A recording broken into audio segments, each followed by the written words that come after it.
Hi there, this is Fred, FR5ED, with that silent 5 ever present. Here with a beer review, something different. And when I say different, I mean it's a new style. I don't know if it's an official style, but I'm starting to see some of these out there, and it's been given a style name, whether it's official or not. It's by Widmer Brothers. I do like Widmer Brothers. I've liked several of their beers, and I actually watched an interview with them at one point, and just a lot of kudos to their story, how they started and how they are so entrenched in the home brewing community of their region. It's a good story. This is Hopside Down IPL. Yes, you heard me. L, as in lager. This is from the Rotator series, the Rotator IPA series, but it's a lager. Now, just a very quick little note. In the world of beer, it's almost like the animal and plant kingdom. Bad analogy. There's a major division between ales and lagers. I mean, there's all kinds of categories and styles and everything under those two, but those are the two main divisions, ales and lagers. And the one thing that really divides them is the yeast that's used to ferment the beer. And ale yeasts ferment on the top of the liquid in the fermentation tank at a higher temperature, usually 70 degrees, maybe a little more, a little less, whereas lager yeasts sit on the bottom of the fermentation tank and ferment at a colder temperature, usually 60 degrees, even less. So there's your big divider. Well, when we're talking about IPAs, which I talk about all the time, those are ales, top fermenting, warmer fermenting, category. Well, here they're taking some of the characteristics, the flavors, and I don't know what else they've used as far as malts and hops, but they've used a lager yeast and done it and fermented at a colder temperature. I'm really interested to try this because I trust Widmer Brothers. I like what I've had of theirs before. Their Nelson's Double IPA or Imperial IPA. Their the Black IPA. Forgot the name of it, but like it. But this one, here's the commercial description. It says, "We're turning things deliciously upside down with an aggressively hopped, cold fermented brew that brings together the clean, crisp finish of a lager with the hoppy aroma and character of an IPA." It's rated on Rate Beer. It's rated an 81 overall, but a 91 in style, and that's after 125 reviews. So I don't think it's been around that long. Well, the style has not been around that long. On Beer Advocate, it's rated an 85 after 218 reviews, and the brothers rated it an 84.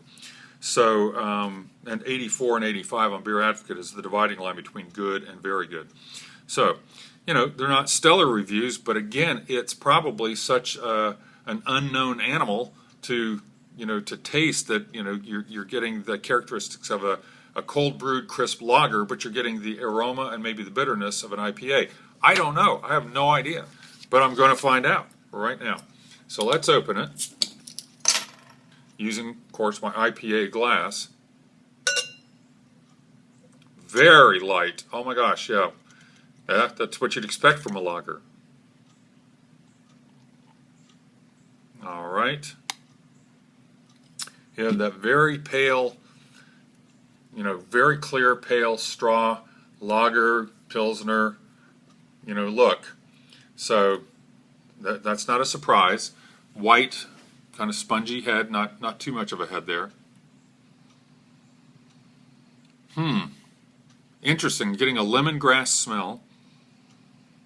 Now, when I've smelled lagers before, I don't smell much in a lager besides the malt, if you get that. But this is interesting because I'm definitely getting the lemongrass smell of hops. The other thing is, I'm not going to let this warm up. Cold brewed beers, lagers are intended to be, consumed cold, whereas the ales, the darker they are, typically the warmer you want to drink them. So I'm going to go ahead and taste this.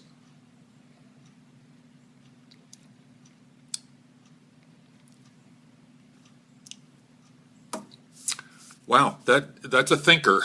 That's really making me. I'm tasting that colder than usual sensation. I'm not used to drinking cold beer. You know, with IPAs, I don't drink them cold. So there is that cold refreshing. But wow, definite hop bitterness and definite kind of a lemon zest, almost bitterness in there too, in flavor.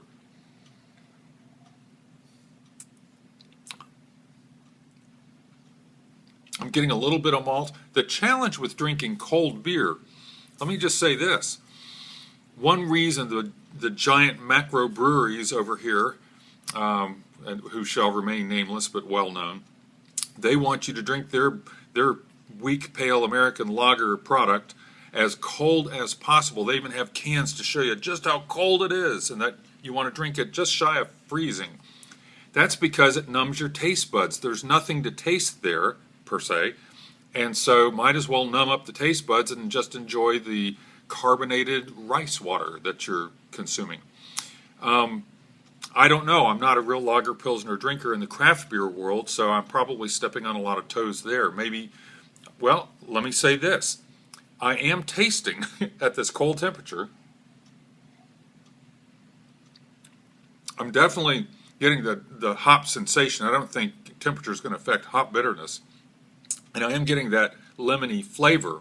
The malt flavor seems a little subdued, which I suspect is there. If I let this warm up, I'm going to drink half of this. I'm going to let it warm up a little just so I know. I'm not going to keep the thing running here for you guys, but I suspect you'll get a little more flavor. Analogy to this, in the coffee world, people are used to drinking their coffee blazing hot. That's because most people are drinking stale coffee, coffee that's been out of the roaster well over a month, where it's lost 90% or more of its flavor compounds. Whereas if you get truly fresh roasted coffee, right out of the, well, not right out of the roaster, you need about 3 days rest to blow off carbon dioxide, but then you take that coffee that's within the first 2 weeks of roasting, grind it, brew it at a nice strong, you don't want to drink that hot, because same thing as cold. Hot kind of hides bitterness.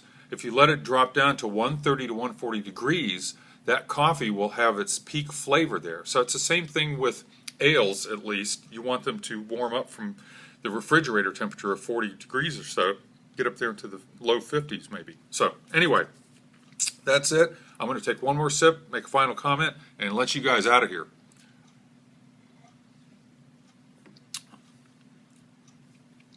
That is nice. That's like a summer IPA.